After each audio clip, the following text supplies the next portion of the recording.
बिस्मिल्लाहिर्रहमानिर्रहीम। अस्सलाम वालेकुम viewers, welcome back to you in simple Pakistani cuisine.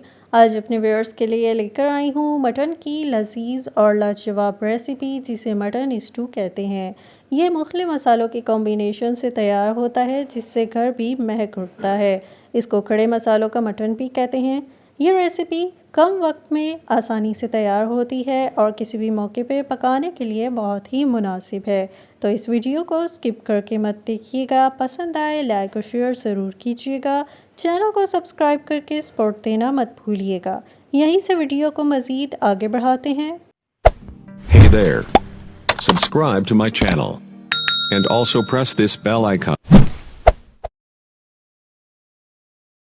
जी तो व्यूअर्स, अब शुरू करती हूँ मटन स्टू की रेसिपी पकाने के लिए ली है एक कढ़ाई और उसमें डाल रही हूँ 1 प्याली कुकिंग ऑयल जिसे करना है गरम।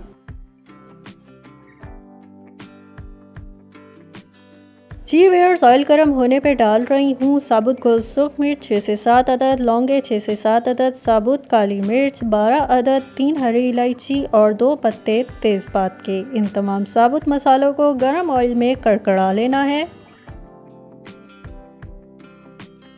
साबुत मसालों को कड़कड़ाने के बाद अब मैं डाल रही हूँ 3 अदद दरमियाने साइज़ की स्लाइस की हुई प्याज को मैंने मोटा मोटा काटा है। अब प्याज को फ्राई करके नरम करना है।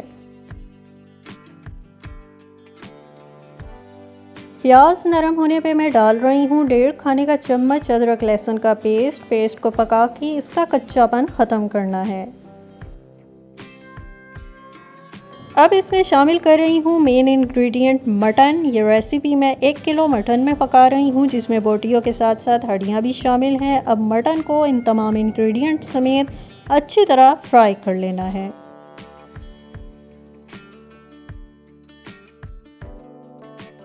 फ्राई होने पे मटन का कलर हो गया है चेंज, तो अब इसमें शामिल कर रही हूँ मसाले। सबसे पहले डालनी है पिसी सूख मिर्च 1 खाने का चम्मच, पिसी हल्दी आधा चाय का चम्मच और नमक हस्बे जायका। इन मसालों समेत थोड़ा सा मटन को पकाना है ताकि मसालों का कच्चापन ख़त्म हो जाए।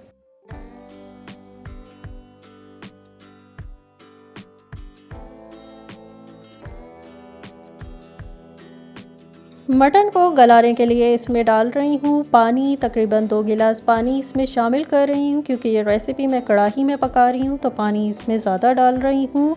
अब जी पानी डाल के इसको हल्की आंच कर देनी है और ढक के गलने के लिए मटन को छोड़ दूँगी।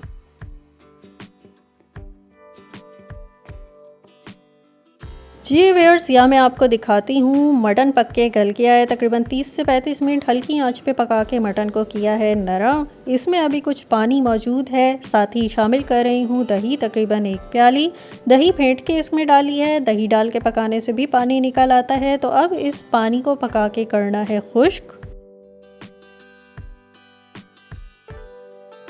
यहाँ पानी पक के खुश्क हो गया है तो मैं डाल रही हूँ कुटा धनिया 1 खाने का चम्मच, कुटा ज़ीरा 1 चाय का चम्मच, कुटा गरम मसाला आधा चाय का चम्मच। इन तमाम मसालों को मोटा मोटा कूट के भूनते हुए मटन में डालना है। साथ ही नमक चख लें, अगर कम लगे तो मज़ीद ऐड कर दें।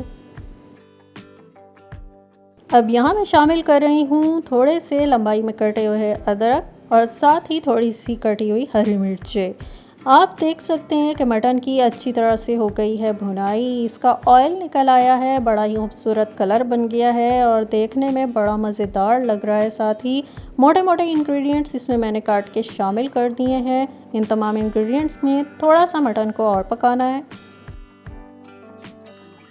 मटन की खूब अच्छी तरह भुनाई हो गई है तो इसमें मैंने डाल दिया है पानी, जो कि आधी प्याली है। पानी डाल के थोड़ा सा इसको मिक्स कर लेना है और फिर आंच नीचे हल्की करके 5 मिनट के लिए इसे ढक के दम देना है। जी व्यूअर्स, मटन स्टू को पक के दम लग गया है। यहाँ आप इसे हल्का हल्का पकता देख सकते हैं। मटन स्टू की रेसिपी परफेक्टली रेडी है और बहुत अच्छी इसमें से महक उठ रही है। बड़ा ही ज़बरदस्त इसका कलर बना है। महक इसलिए उठ रही है क्योंकि इसमें तमाम खड़े मसाले डलते हैं जिनके कॉम्बिनेशन से इसका फ्लेवर और भी हो जाता है लजीज। मटन पक के अच्छी तरह से गल गया है। अब इस रेसिपी को मैं करती हूँ डिश आउट। जी व्यूअर्स, मटन स्टू की इस रेसिपी को आप चाहे नान के साथ खाएं या रोटी के साथ खाएं, बहुत ही मज़ेदार लगेगा ये। और इस रेसिपी को आप बनाने में ज़्यादा वक्त भी नहीं लगता, तो आप इसे किसी भी ख़ास मौके पे, ख़ास दावत पे अपने मेहमानों के लिए बना सकते हैं। और स्टू की रेसिपी ना सिर्फ मटन में बल्कि बीफ और चिकन में भी पक सकती है। तो रेसिपी को घर पे ज़रूर ट्राई कीजिएगा और उम्मीद है आपको ये रेसिपी बहुत पसंद आएगी। कमेंट सेक्शन में अपना फीडबैक देना मत भूलिएगा, आपका ये फीडबैक ही हमारी हौसला अफजाई है। इसके अलावा रेसिपी को लाइक और शेयर ज़रूर कीजिएगा और चैनल को सब्सक्राइब करके बेल आइकन प्रेस करना मत भूलिएगा ताकि मज़ीद आने वाली रेसिपीज़ आप तक पहुंचती रहें। इसके अलावा हमें फेसबुक और इंस्टाग्राम पे भी लाइक और फॉलो कीजिएगा। इसी तरह की मज़ेदार आसान रेसिपीज़ आपके लिए लाती रहूँगी। अपना ख्याल रखिएगा। अल्लाह हाफ़िज़।